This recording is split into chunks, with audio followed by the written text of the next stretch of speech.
At exactly 9 p.m., Sienna Brooks felt her life shatter. She sent a sexy lingerie photo to what she thought was her apartment building's maintenance number. Turns out, it was the personal line of Kang Min-Jae, one of Seoul's most dangerous Korean Mafia bosses. And he didn't just see the photo, he wants her. Before we begin, Basties, please don't forget to smash that subscribe button. You're supporting us this way, as we promise to bring you hooking and awesome stories to your screens every single day. Sienna Brooks stared at her phone screen, her heart pounding so hard she could hear it in her ears. The text had been meant for her best friend Leah, a playful, slightly tipsy photo in the new black lace lingerie she'd bought to boost her confidence after her breakup with Marcus 3 months ago. The caption had been cheeky. "Feeling myself tonight. Think I'm ready to get back out there?" Except she hadn't sent it to Leah. She'd sent it to the number labeled Building Manager Real Estate in her contacts, the number she was supposed to text about her broken dishwasher. "Oh God! Oh God! Oh God! Oh God!" Sienna's hands were shaking as she frantically tried to unsend the message, but it was too late. The little read notification appeared beneath it. Someone had seen it. Her phone buzzed. It was from an unknown number. Interesting way to report a maintenance issue, though I have to say, I prefer this to complaints about plumbing. Sienna's stomach dropped. She typed quickly, her fingers fumbling. "I'm so sorry. That was meant for someone else. Please delete it immediately." Too late. Already saved it. Her eyes widened. "What? That's illegal! Delete it now!" "Relax. I'm joking. Mostly. This isn't funny. Who is this?" 5 seconds passed. No reply came. After a few minutes of her heart racing wildly in her chest, a reply finally came. "The question is, who are you? And more importantly, are you free for dinner tomorrow night?" Sienna stared at her phone in disbelief. Was this person seriously asking her out based on an accidental nude photo? Absolutely not. Again, I apologize for the mistake. Please forget this happened. I don't think I can forget this. Tomorrow. 7 p.m. I'll pick you up. You don't even know where I live. Apartment 4B, Wilshire Towers, Los Angeles. See you tomorrow, Sienna. Sienna's blood ran cold. He knew her name. He knew her address. This wasn't the building manager. This was someone else. Someone who had access to tenant information. Someone dangerous. She immediately blocked the number, threw her phone across the couch, and grabbed her laptop to call Leah on FaceTime. Leah answered on the second ring, her face appearing on screen mid-bite of a burrito. "What's up? You look like you've seen a ghost." "I did something really stupid," Sienna said, her voice shaking. 15 minutes later, after Sienna had explained the entire mortifying situation, Leah was in full investigation mode. "Okay, so you texted the number labeled Building Manager, but got a response from someone who clearly isn't your building manager," Leah said, typing rapidly on her keyboard. "Let me see what I can find out about who actually owns that penthouse number." "The penthouse?" Sienna's eyes widened. "How do you know it's the penthouse?" "Because that's the only unit that would have access to building management systems and tenant info," Leah explained. "And also, oh shit." "What? What oh shit?" Leah turned her laptop screen toward the camera. It showed a news article from 6 months ago. Mysterious penthouse purchase in luxury Wilshire Towers. Rumored Korean Mafia connection. Sienna felt like she might throw up. Mafia? Mafia? Okay, don't panic yet. It's just rumors. The article says the buyer was a shell corporation linked to Korean organized crime in LA, but nothing proven. The penthouse owner's identity is completely private. No name, no photos, nothing. "Leah, he knows where I live. He knows my name. What if he's actually—" Sienna couldn't finish the sentence. "Look, just don't respond." You already blocked him. Maybe he'll lose interest. And if he doesn't, Leah bit her lip, then we call the police? And tell them what? That I accidentally sent a sexy photo to a possible Mafia boss who asked me to dinner? They'll laugh me out of the station. Fair point, Leah sighed. Okay, new plan. Tomorrow, stay home. Don't answer the door for anyone. I'll come over and we'll binge-watch terrible reality TV until this whole thing blows over. Sienna nodded, trying to calm her racing heart. Yeah.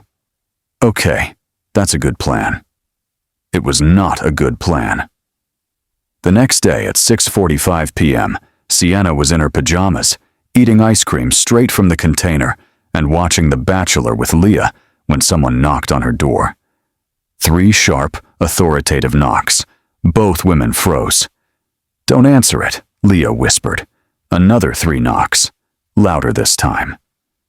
Miss Brooks, a deep male voice called from the hallway. Mr. Kang sent me to escort you to dinner. He's waiting. Sienna's hand started shaking so badly she dropped her spoon. Oh my God, there's actually someone here. Who the hell is Mr. Kang? Leah hissed. I don't know, Sienna whispered back frantically. Ms. Brooks, the voice continued, patient but firm. Mr. Kang doesn't like to be kept waiting, and he asked me to remind you that he's seen you in much less than what you're probably wearing right now, so there's no need to be shy. Leah's jaw dropped. Did he just? I need 30 minutes! Sienna shouted at the door, her face burning with embarrassment and fear, and something else she couldn't quite name. You have 20, the voice replied. I'll be waiting. Sienna looked at Leah in panic. What do I do? You are not going to dinner with a possible Mafia boss. He sent someone to my door, Leah. Someone who clearly isn't going to leave. What if I don't go and he gets angry? What if... Okay. Leah grabbed Sienna's shoulders. New plan. You go to this dinner. I'll track your location on my phone the entire time. If anything, and I mean anything, feels wrong, you text me pineapple, and I'm calling the cops immediately. Pineapple? It's our safe word now. Go get dressed. Wear something that says, I'm not impressed by you. But also, I accidentally sent you a sexy photo and I own it. 20 minutes later, Sienna stood in front of her mirror in a sleek black dress that hit just above her knees, her natural curls styled perfectly, minimal makeup, and her favorite heels. She looked confident, professional, completely not terrified. Leah gave her an approving nod. You look like someone who could negotiate with a Mafia boss and win. I don't want to negotiate with a Mafia boss. I want to go back in time and not send that stupid photo. Too late for that. Now go. And remember, pineapple. Sienna opened her door to find a tall Korean man in an expensive black suit standing in the hallway. He was built like a bodyguard. Broad shoulders, expressionless face, the kind of person you didn't want to mess with. Ms. Brooks, he said with a slight bow. I'm Juan. Mr. Kang's head of security, if you'll follow me. Do I have a choice? Sienna asked, her voice steadier than she felt. Juan's lips quirked in what might have been amusement. Mr. Kang appreciates when people ask smart questions. The car is downstairs. The car was a sleek black Mercedes with tinted windows. Juan opened the back door for her, and Sienna slid in, her heart pounding. The drive took 20 minutes through LA traffic. They pulled up to Matsuhisa, one of the most expensive Japanese restaurants in Beverly Hills, the kind of place Sienna had only read about in magazines. Juan opened her door. Mr. Kang is waiting for you at his private table, 3rd floor. Sienna walked into the restaurant on shaking legs. The hostess smiled at her immediately. Ms. Brooks? Right this way. Of course they knew her name. The private 3rd floor dining room was intimate and beautiful. Floor-to-ceiling windows overlooking the city. Soft lighting. A single table set for 2. And sitting at that table, looking like he'd stepped out of a magazine, was the most devastatingly handsome man Sienna had ever seen. He stood as she entered, Korean, probably late 20s or early 30s, with sharp aristocratic features, dark intense eyes, and black hair styled perfectly back from his face. He wore a charcoal suit that probably cost more than Sienna's rent, and when he smiled, it was equal parts charming and dangerous. "Sienna," he said, his voice smooth and deep. "I'm Kang Min-Jae. Thank you for coming." "I didn't exactly have a choice," Sienna said, trying to sound braver than she felt. Min-Jae's smile widened. "You always have a choice. You chose to get dressed and come downstairs instead of calling the police. That was smart." "Was it? Or am I about to be murdered in a luxury restaurant?" Min-Jae laughed, genuinely laughed, and gestured to the chair across from him. "Please sit. I promise, I don't murder people I find interesting. And you, Sienna Brooks, are very interesting." Sienna sat, her mind racing. Up close, Min-Jae was even more striking, but there was something in his eyes, a darkness, a danger, that made her pulse quicken. "So," she said, deciding to be direct, "are you actually a Mafia boss, or is that just a rumor?" Min-Jae raised an eyebrow, looking impressed. "Most people don't ask me that directly.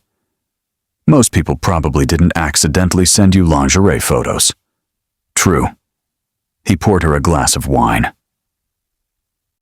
"To answer your question, yes, I run certain operations for a Korean organization here in Los Angeles. Nothing you need to worry about. I keep my professional life and personal life very separate." "And which one is this?" Sienna asked, gesturing between them. "Professional or personal?" "Personal," Min-Jae said immediately, his eyes locking onto hers. "Very personal. I haven't been able to stop thinking about you since I got that photo." Sienna felt heat rise to her cheeks. "That was an accident." "I know. That's what made it perfect. No pretense, no games. Just honest, accidental vulnerability." He leaned forward slightly. "Tell me, Sienna, who was that photo really meant for?" "My best friend. I was trying to feel confident again after a breakup." "The ex who cheated on you with his co-worker?" Sienna's eyes widened. "How do you—" "I did some research," Min-Jae said simply. "I wanted to know who you were before tonight. Sienna Brooks, 26, graphic designer at a small creative agency, moved to LA from Seattle 2 years ago. Recently single, after a 3-year relationship that ended badly. You're talented, independent, and apparently terrible at checking who you're texting before sending photos." Sienna didn't know whether to be flattered or terrified. "That's incredibly invasive." "It is," Min-Jae agreed without apology. "But I'm not a man who takes chances with people I care about. And I think I'm going to care about you quite a bit, Sienna. You don't even know me. Then let me know you." His eyes softened. "Tell me something real, something you don't tell most people." Sienna stared at him, her mind spinning. This was insane. She should leave. She should run. But something in the way Min-Jae was looking at her, like she was genuinely fascinating, like he saw something in her that even she didn't see, made her stay. "I'm terrified I'm not good enough," she said quietly. "At my job, at relationships, at life. I left Seattle because I thought LA would make me someone better, someone more confident. But most days, I still feel like I'm pretending." Min-Jae was quiet for a moment, his expression unreadable. Then he said, "I killed my first man when I was 19. Sienna's breath caught. "He was a rival who threatened my family." Min-Jae continued, his voice steady but his eyes showing something haunted. "I've done things, terrible things, to protect the people I love and the organization I serve. Most days I feel like I'm pretending too. Pretending I'm not haunted by the choices I've made. Pretending I don't want something different. Like what? Sienna whispered. Like this. Like sitting across from a beautiful woman who looks at me like I'm human instead of a monster. Like maybe having something real instead of just power and fear. They stared at each other across the table, and Sienna felt something shift in her chest. This was dangerous. He was dangerous. But he was also honest in a way that Marcus had never been. Raw. Real. I should leave, she said, but she didn't move. You should, Min-Jae agreed, but you won't, because you feel it too. This pull between us. This chemistry. He was right. She did feel it. Against all logic, against all common sense, she was drawn to him. One dinner, Sienna said. That's all I'm agreeing to.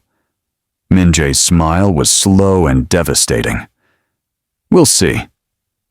Dinner lasted 3 hours. They talked about everything. Her dreams of starting her own design firm, his complicated relationship with his family in Korea, her favorite books, his love of classical music, her fear of failure, his fear of becoming like his father. The food was exquisite, omakase prepared by a master chef, but Sienna barely tasted it. She was too focused on Min-Jae.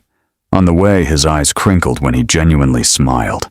On the way, he listened to her, like every word mattered. On the way, he made her laugh with dry observations about LA's elite social scene. You're not what I expected, Sienna admitted over dessert. What did you expect? Someone colder. More. Dangerous. I am dangerous, Min-Jae said quietly. Don't mistake charm for safety, Sienna. I've hurt people. I'll hurt more people before I'm done with this life. But with you, he paused, choosing his words carefully. With you, I want to be different. Better. That's a lot of pressure to put on someone you just met. I know. But I've never been good at taking things slow. He reached across the table, his hand covering hers.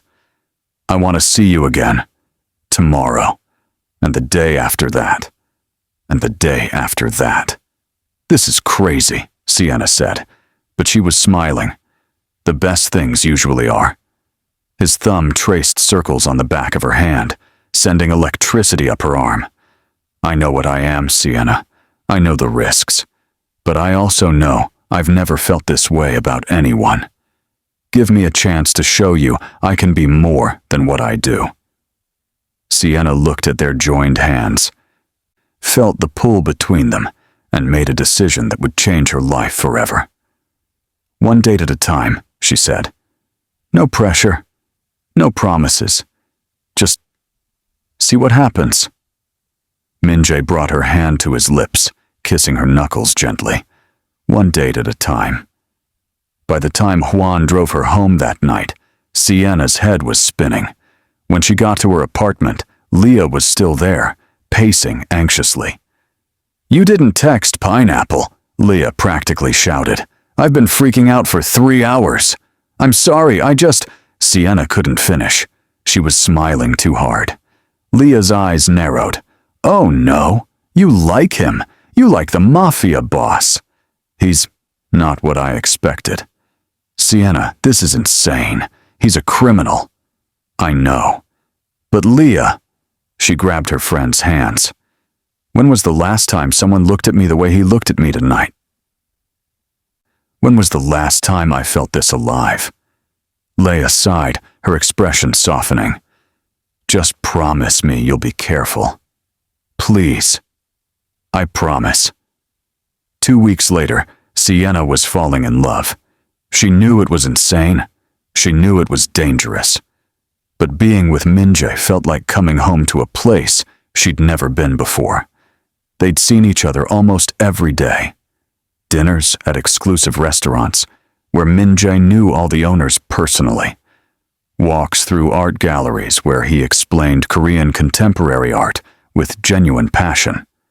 Late nights at his penthouse, a massive space with floor-to-ceiling windows overlooking all of Los Angeles, talking until dawn about everything and nothing. Min-Jae took her to a private screening of an indie film she'd mentioned loving. He brought her coffee every morning before work, always perfectly made. The way she liked it. He listened when she vented about difficult clients and gave genuinely good advice about running a business. "You should start your own firm," he said one night, as they sat on his terrace, the city glittering below them. "You're too talented to be working for someone else." "That's terrifying," Sienna admitted. "What if I fail?" "Then you fail. And you try again." Min-Jae pulled her closer. "You're braver than you think, Sienna. You agreed to have dinner with a stranger who saw your lingerie photo. You're dating a man involved in organized crime. Starting a business is nothing compared to that." Sienna laughed. "When you put it that way." "I could help," he offered. "Financially, connections, whatever you need." "No." Sienna shook her head firmly. "If I do this, I do it on my own. I need to know I can succeed without your world." Min-Jae's expression softened with something that looked like respect. "That's why I love you." Sienna froze. "What?" "I love you." He said it simply, like it was the most obvious thing in the world.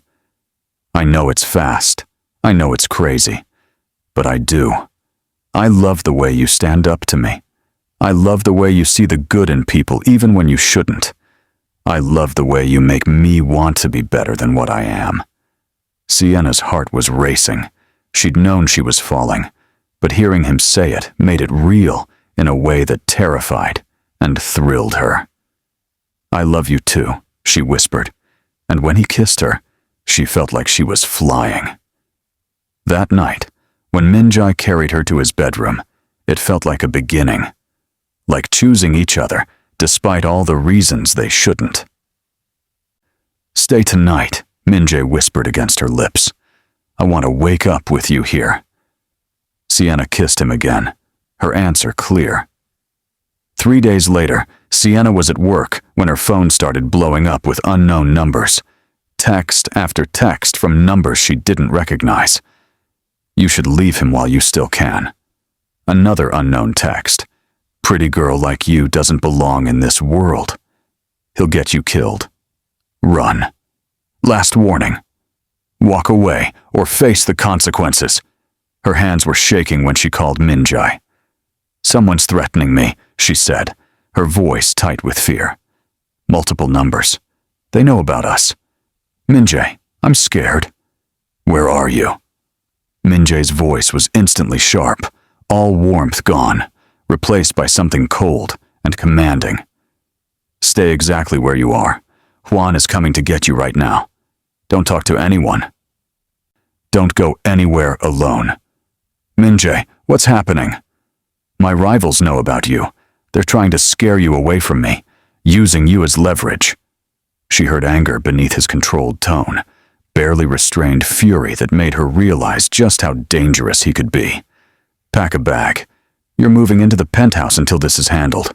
"What?" "No. I can't just move in with you because of some threatening texts." "Sienna." His voice softened but remained firm. "Please. I can't protect you if you're not close to me. And I will protect you. Whatever it takes. These people, they don't make empty threats. If they know about you, they'll use you against me. I won't let that happen." The fear in her stomach was real, but so was the certainty that Min-Jae would keep her safe. "Okay," she whispered. "Okay." Within an hour, Juan arrived at her office with 2 additional security guards. They escorted her to her apartment, waited while she packed, and drove her to the penthouse. Min-Jae was waiting when she arrived. The moment she walked through the door, he pulled her into his arms, holding her so tightly she could barely breathe. "I'm sorry," he murmured into her hair. "I'm so sorry. This is my fault. I should have been more careful. Should have kept you hidden. Hey." Sienna pulled back to look at him. "This isn't your fault. Those people threatening me? They're responsible. Not you. I brought you into this world. No, I chose to be in this world when I chose you. She cupped his face. We'll get through this. Together. Living with Min-Jae was intense and intimate, and everything Sienna had never known she wanted. He worked from home most days, allowing her to see the businessman side of him, sharp, strategic, commanding. He took calls in rapid Korean, his voice cold and authoritative in a way that both thrilled and intimidated her. She watched him negotiate deals, manage his operations, command respect from dangerous men with just a look. But at night, when it was just them, he was tender, vulnerable, real. I'm gonna get out, he told her one night as they lay in bed, the city lights filtering through the windows. Of this life, I've been planning it for months. I just needed a reason that was worth the risk. And then you sent me that photo. Sienna laughed despite herself. So this is all because I can't work my phone properly? This is all because fate decided we belonged together. He kissed her forehead. I have enough money saved. Legitimate investments. I can walk away clean in 6 months if I handle it right. Start fresh. Maybe open that gallery I've always wanted. Live like a normal person. With me? Sienna asked quietly. If you'll have me. I know it's a lot to ask. I know I come with baggage. I love you, Sienna interrupted. Baggage and all.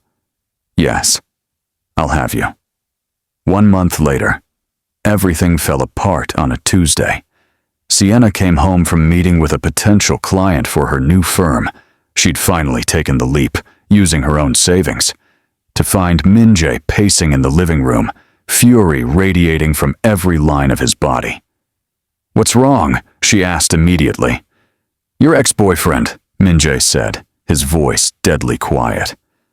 Marcus, he's been feeding information about us to the police, about my operations, about you living here, about everything.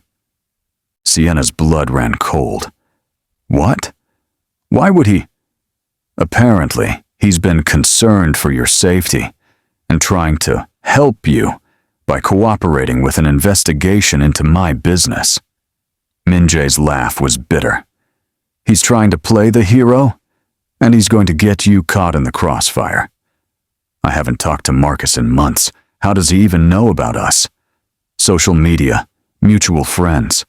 Doesn't matter how he knows. What matters is he's given the FBI enough to start asking questions about you.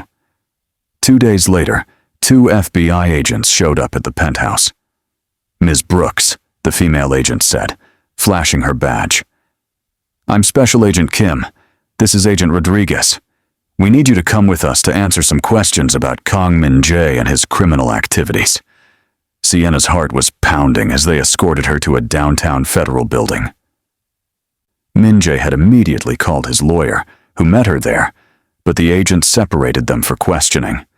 For 3 hours, they questioned her, showed her photos of Min-Jae meeting with known criminals, asked her about his business dealings, showed her surveillance footage of her entering and leaving the penthouse, pressured her to testify against him. He's using you, Agent Kim said, her voice almost sympathetic. You're just leverage to him, a pretty distraction. Help us put him away and we'll protect you. Witness protection if necessary. You can start over.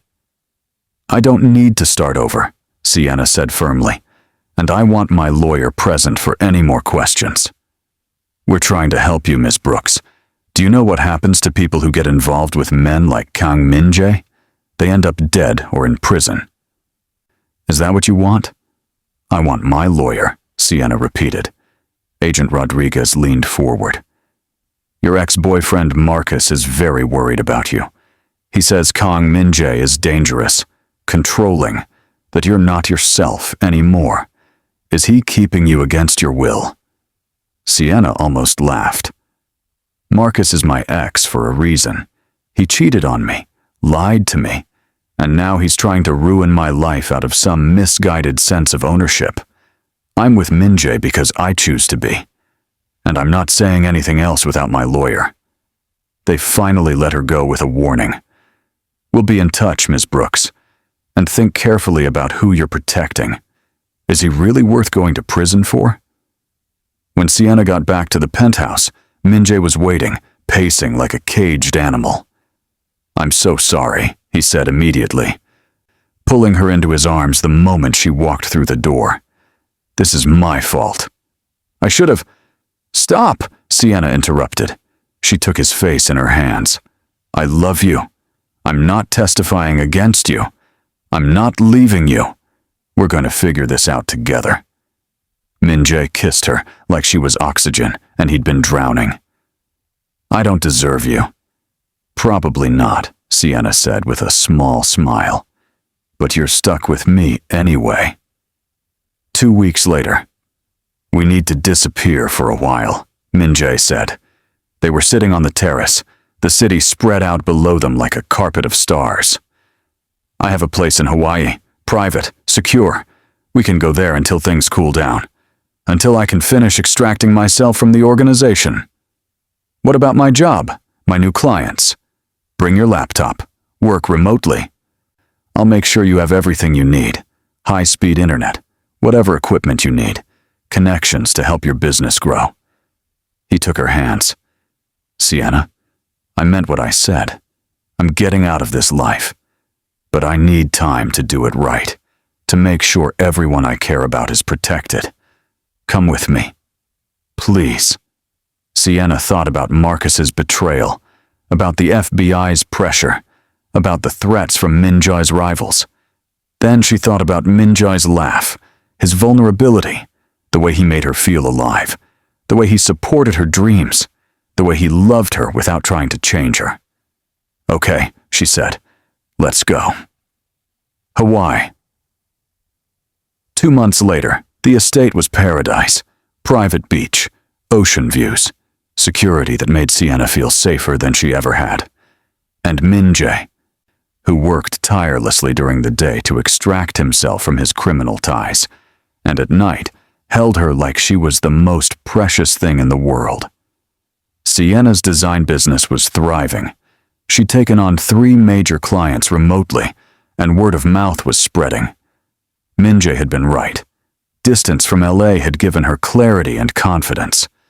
One evening, as the sun set over the ocean in brilliant oranges and pinks, Min-Jae took her hand and led her down to the beach.